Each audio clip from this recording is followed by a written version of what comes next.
To A9 TV. Cinema స్టైల్లో భర్తను హత్య చేయించింది ఓ భార్య. వివాహేతర సంబంధానికి అడ్డుగా వస్తున్నాడని భర్తను కిరాయి ముఠాతో చంపించింది. ఈ దారుణమైన ఘటన గత కొద్ది రోజుల క్రితం ప్రకాశం జిల్లా పొదిలిలో చోటు చేసుకుంది. ఈ నెల 3వ తేదీన ఒంగోలులోని PF ఆఫీసులో సూపరింటెండెంట్గా పనిచేస్తున్న నరేంద్ర కుమార్ మృతి చెందాడు.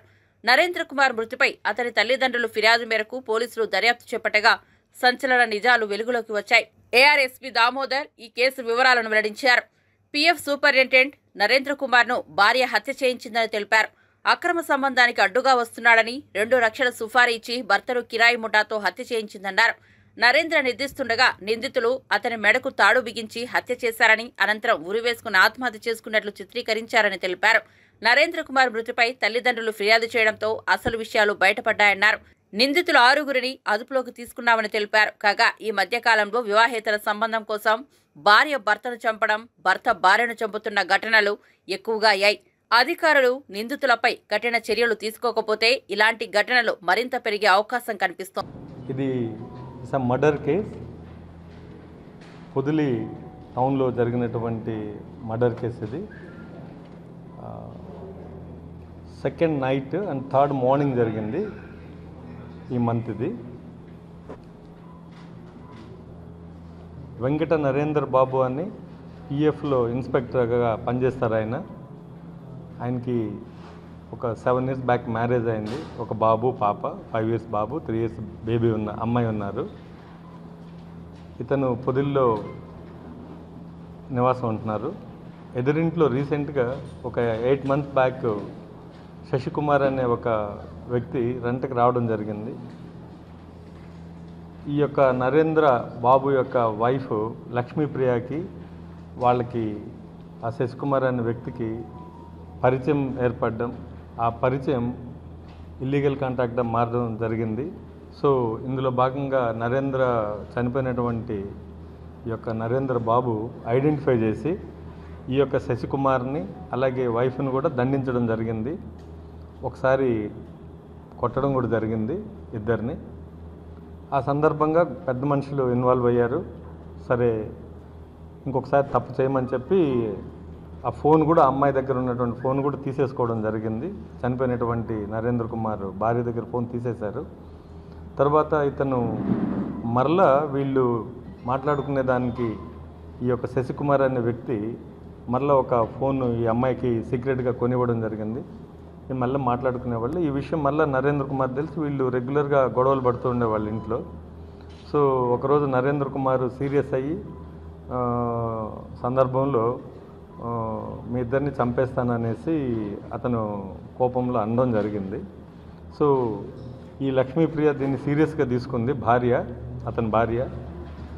ఇక భర్త ఏమన్నా చేస్తారు, ఇద్దరిని చంపేసే అవకాశం ఉందన్నటువంటి భావించి ఇక ఆమె శశికుమార్ ఆమెతో అక్రమ సంబంధం కలిగి ఉన్నటువంటి వ్యక్తితో ఇద్దరు కలిసి ప్లాన్ చేశారు. ఇతన్ని చంపేయాలా లేదంటే ఇద్దరిని చంపేస్తాడనే ఉద్దేశంతో ఆమె దగ్గర ఉన్నటువంటి బంగారు నగలు కొన్ని ఇవ్వడం జరిగింది. ఇతనికి ఎటువంటి ఇన్కమ్ సోర్స్ లేదు. ఇతనికి ఒక చిన్న జాబ్ చేస్తుంటారు. సో ఈ నగలన్నీ కుదవబెట్టి మొదట ఒక టీముని పిలిపించారు. పిలిపించిన తర్వాత సబ్జెక్ట్ ఇదే అని చెప్పడంతో వాళ్ళు భయపడి పరారైపోయారు. వాళ్ళకి మామూలుగా తీసుకొచ్చారు, వాళ్ళు వెళ్ళిపోయారు. ఇది 1 month క్రితం జరిగింది. లాస్ట్లో ఒక 10 days బ్యాక్ మరలా ఇంకెట్టి పరిస్థితుల్లో ఇతన్ని ఉంచితే ప్రాణాలకే ప్రమాదం అని భావించి వీళ్ళిద్దరూ కూడా ఇతన్ని చంపేయాలని చెప్పి సెకండ్ ఈవినింగ్ నెల్లూరుకి వెళ్ళి అక్కడ ఒక 4 నహీద్, ఫజ్లు, సిద్దిక్, ముబారక్ అనే 4 అక్కడి నుంచి డబ్బులు ఇస్తాను 2 lakhs డీల్ అనమాట. ఇది ఒక సుఫారీలాగా మాట్లాడుకొని అక్కడి నుంచి వాళ్ళ 4 తీసుకొని రావటం. సెకండ్ నైట్ పొదిలికి తీసుకొని వచ్చారు. అరౌండ్ వీళ్ళ మధ్యలో ఫోన్ కాంటాక్ట్ నడుస్తుంది. అతను నిద్రపోతున్నారు. రాత్రి 1 o'clock ఆ టైంలో ఈ 4 ప్లస్ ఈ లేడీ డోర్ తీయడం, అలాగే శశికుమార్ అందరూ లోపలికి రావటం, అతను నిద్రపోతుంటే అతనికి మెడకి దారం వేసి మంచి రోప్ ఒకటి వేసి వీళ్ళందరూ కూడా పట్టుకోవడం, ఆ భార్య కూడా ఆమె దగ్గరుండి సహకరించి అతన్ని ముక్కులు ఇవన్నీ మూసిపెట్టి అతను దారంతో అతన్ని 2 సైడ్ల స్ట్రాంగులేట్ చేయడం జరిగింది. సో ఆ పెనుగులాట్లో అతను చనిపోయాడు.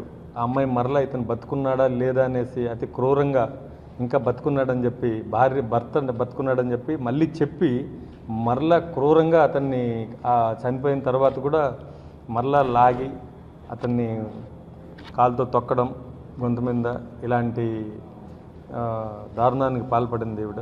ఈ 5 మంది ఈమె ప్లస్ 5 మంది కూడా న్యాచురల్ డెత్ అనే విధంగా దీన్ని క్రియేట్ చేసి వంటగదిలో అతన్ని ఒక ఉరి వేసుకున్నట్టు, ఈ భార్యతో గొడవలు జరుగుతున్నట్టు, ఆ బాధ భరించలేక ఉరి వేసుకున్నట్టు ఇతన్ని ఆత్మహత్యలాగా చిత్రీకరించాలనేసి ప్లాన్ చేశారు. సో తల్లిదండ్రులు చూసి వాళ్ళకి తెలియదు కదా ఈ విషయం అంతా జరిగింది. సో ఈ సందర్భంగా ఆయన కంప్లైంట్ ఇవ్వడం, మా లోకల్ పోలీస్కి ఇన్స్పెక్టర్కి ఎస్ఐకి డౌట్ రావడం, ఇది కొంత అనుమానంగా ఉంది ఇది అనేసి అక్కడే ఫింగర్ ప్రింట్స్ అవన్నీ కూడా పిలిపించడం, అవన్నీ చెక్ చేయించడం, డాక్టర్స్తో మాట్లాడి ఇది కొంతవరకు డౌట్ ఉన్నటువంటి కేసే అని చెప్పి అనుమానాస్పదమైన కేసుగా బుక్ చేయడం వల్ల మా ఇన్వెస్టిగేషన్ స్టార్ట్ చేశాం. ఈ లోపల ఏమైందంటే ఈ నలుగురికి 2 లక్షల రూపాయలు ఇస్తానని చెప్పినటువంటి ఈ యొక్క శశికుమార్ 50,000 ఇచ్చారు. ఆ 50,000 మిగతా 1,50,000 బాకీ ఉంది. ఇది కాంటాక్ట్ మర్డర్ కాబట్టి. సో ఈ 1,50,000 ఇక్కడికి రండి ఇస్తానని చెప్పి ఫోన్ చేస్తే వాళ్ళు వచ్చారు. వాళ్ళు వస్తే డబ్బులు ఇవ్వకపోతే మళ్ళీ ఇతరుని కూడా థ్రెటన్ చేస్తారు. థ్రెటన్ చేస్తే ఇతను చివరికి నన్ను కూడా వీళ్ళు చంపేసేటట్టుంది ఇటువంటి కురవనేటువంటి వ్యక్తులు అని చెప్పి అతను భయపడి కన్ఫెస్ చేస్తున్నాడు, అది నేను చేశాను. ఈ లోపల మనకు మెడికల్ రిపోర్ట్లో కూడా ఇది క్లియర్గా మర్డర్ అనేసి మనకు క్లారిటీగా ఉంది. సో ఈ 6 మందిని కూడా మనం అరెస్ట్ చేస్తున్నాం. ఈరోజు వీళ్ళని రిమాండ్కి పంపుతున్నాం. Thank you.